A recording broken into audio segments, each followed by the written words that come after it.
Assalamualaikum warahmatullahi wabarakatuh.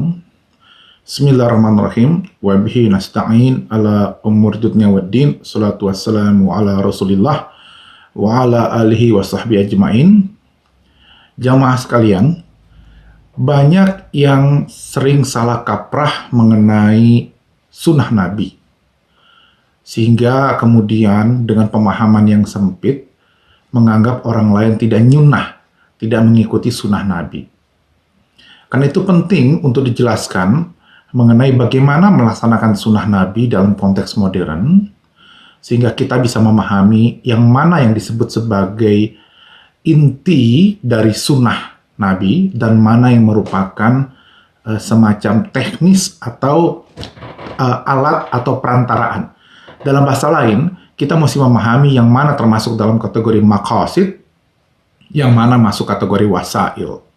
Sehingga dengan pemahaman seperti ini, kita tidak enteng untuk meninggalkan sunnah Nabi, atau juga tidak enteng menuduh orang lain seolah-olah tidak nyunnah. Saya ingin memberikan satu contoh.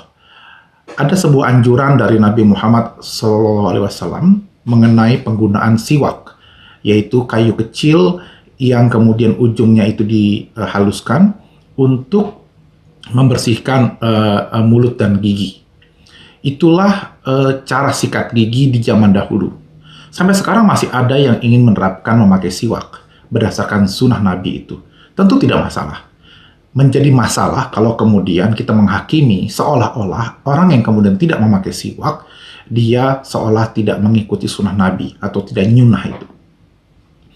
Nah, bagaimana kemudian kita memahami sunnah bersiwak ini dalam konteks modern?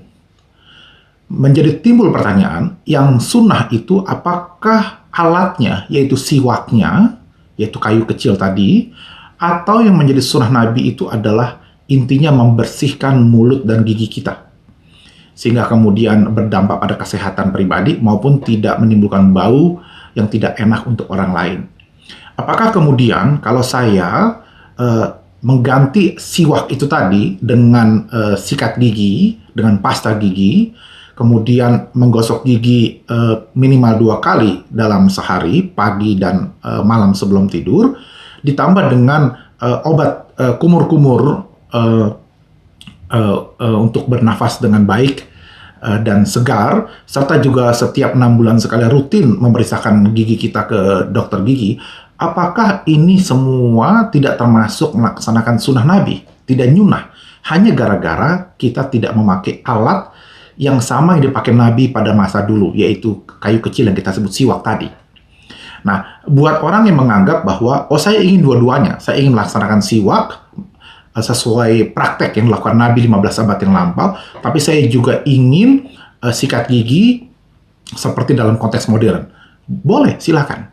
Atau ada yang kemudian ingin, saya mau bersiwak saja, tidak mau melaksanakan atau mengganti siwak dengan alat lain, ya silakan. Kalau itu memang yang Anda kehendaki, atau ingin sikat gigi saja, tidak lagi mau pakai siwak, ya juga silakan. Yang penting adalah sunnahnya membersihkan gigi itu bisa terpenuhi. Itu yang nyunnahnya, itu yang maqasidnya. Sementara alatnya, apakah pakai siwak atau pakai sikat gigi, pakai pasta gigi, atau ditambah obat kumur-kumur, ditambah periksa rutin ke dokter gigi, itu adalah wasilah. Nah, karena itu kita tidak perlu harus ribut ataupun bertengkar yang mana nyunnah, yang mana tidak nyunnah.